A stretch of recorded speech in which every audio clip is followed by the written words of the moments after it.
기도하도록 하겠습니다.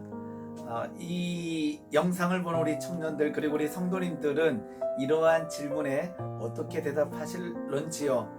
당신은 크리스천이십니까? 당신은 예수님을 믿습니까? 라고 하는 질문에 어떻게 대답하실런지요? 목사님, 그걸 말이라고 합니까? 내가 예수를 믿으니까 매일같이 이렇게 말씀 딜리버리를 보잖아요, 듣잖아요.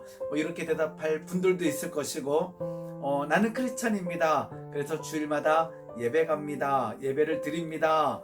라고 하는 분들도 있을 거예요. 크리스천이니까 매일같이 하나님의 말씀을 묵상합니다. 이렇게 대답하실 수도 있겠죠. 천주교인들에게 묻는다면 저는 미사에 참여합니다. 이렇게 대답할 수도 있겠습니다. 메노나이트라고 하는 집단이 있는데요. 그들에게 당신은 예수를 믿습니까? 라고 질문을 던지면 그들은 이렇게 대답합니다. 왜 그것을 저에게 물어보십니까? 제 주변의 사람들에게 물어보십시오 라고 대답한다고 합니다. 메노나이트 집단들의 특징은 그들의 삶에서 예수를 믿는다라고 하는 그 삶의 모양새가 나타날 뿐만 아니라 그들이 그렇게 예수 믿고 그렇게 산다라는 그 모양새가 주변의 사람들에게 알려진다라고 하는 사실에 기반을 두는 거예요. 참 대단한 믿음입니다. 그래서 예전에 미국과 캐나다에서 국경을 통과할 때에 메노나이트 복장을 하게 되게 되면 차량 검사라든지 이런 걸 하지 않고 통과시켜 주던 때도 있다라고 합니다. 왜냐 그러면 그 집단에 대한 신뢰와 믿음이 있기 때문이죠. 그래서 그들은 예수 믿는 자의 모습은 주변의 사람들에게 나타나야 된다라고 주장하기도 합니다. 굉장히 그래서 삶의 모습을 중시 여기지요. 창세기 사장을 보면 어떤 내용이 있냐 그러면 아벨과 가인이 제사 드리는 장면이 나와 있고, 하나님께서 아벨과 그 제물은 받으셨으나 가인과 그 제물은 받지 않으셨다라고 하는 내용이 기록되어 있습니다. 히브리서 보게 되게 되면 아벨의 제사를 받은 이유는 아벨의 믿음 때문입니다. 믿음으로 제사 드릴 때에 하나님께서 아벨의 제사를 받으셨지요. 그러면 가인의 제사는 왜 받지 않으셨을까요?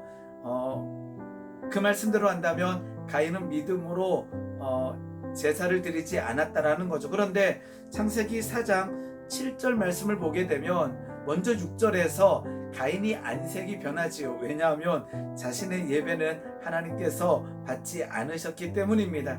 이 상황 가운데 하나님께서 가인에게 이렇게 말씀하십니다.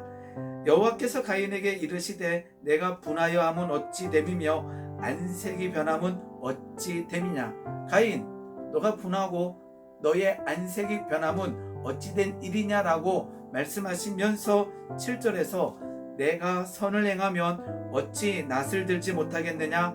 선을 행하지 아니하면 죄가 문에 엎드려 있느니라. 죄가 너를 원하나 너는 죄를 다스릴지니라. 하나님께서 가인에게 내가 선을 행하면 이렇게 되어 있어요. 내가 선을 행하면 어찌 낯을 들지 못하겠느냐. 선을 행하지 아니하면, 여기서 선을 행하다라고 하는 원어는 야타부라고 하는 뜻인데, 야타부라고 하는 단어인데요. 이 단어는 일상에서 어떻게 살고 있는가를 나타내고 있다라는 것입니다. 그러면 그렇게 본다면 가인이 하나님 앞에 드려진 제사가 하나님께서 받지 않으신 이유는 믿음 때문인데, 그 믿음의 모양새가 일상에서 나타난다라는 거죠. 즉 일상에서 야타부하지 못했다라는 거죠. 선을 행한다라고 하는 것만 해서도 우리는 안 된다라는 것을 우리는 이미 잘 알고 있습니다. 구원은 예수 그리스도의 이름을 온전히 믿을 때에 우리는 구원받습니다. 선을 행함으로 인해서 하나님의 나라에 갈 수 없음을 우리는 이미 잘 알고 있지요. 그런데 중요한 것은 우리가 하나님을 믿는다라고 할 때 하나님의 말씀을 듣고 그 말씀을 묵상한다라고 할 때 중요한 것 중에 하나가 그 삶의 형태에서 하나님의 말씀을 듣고 지키려고 하는 그 모양새가 나타난다라고 하는 거죠. 그래서 우리는 일상에서 하나님의 말씀을 지켜야 된다라는 것입니다. 즉 야타부해야 된다라는 거지요. 우리가 사무엘상을 계속 보고 있는데 그 어제 말씀을 나눴던 엘리의 두 아들, 이 소년들의 죄가 여호와 앞에 심히 크면 그들이 여호와의 제사를 멸시함이었더라. 이들은 제사를 드렸어요. 이들은 하나님을 알았어요. 그런데 이들은 믿는 자가 아니었다라는 거죠. 그들은 행위가 있었지만 이들은 정확하게 말하면 나는 제사를 드립니다, 나는 하나님을 알고 있습니다라고 말할지는 모르지만 그들은 진정한 의미의 믿는 자가 아니라는 거죠. 왜냐 그러면 이미 제사를 멸시할 뿐만 아니라 그들의 일상에서 선을 행하지 아니하는 가인과 동일하다라는 거예요. 그들은 제사 행위를 했지만 그는 이렇게 문제를 일으킵니다. 엘리가 매우 늙었더니 그의 아들들이 온 이스라엘에게 행한 모든 일과 회막문에서 수종드는 여인들과 동침하였음을 듣고, 회막문에서 수종드는 여인들과 동침하고 있다라는 거죠.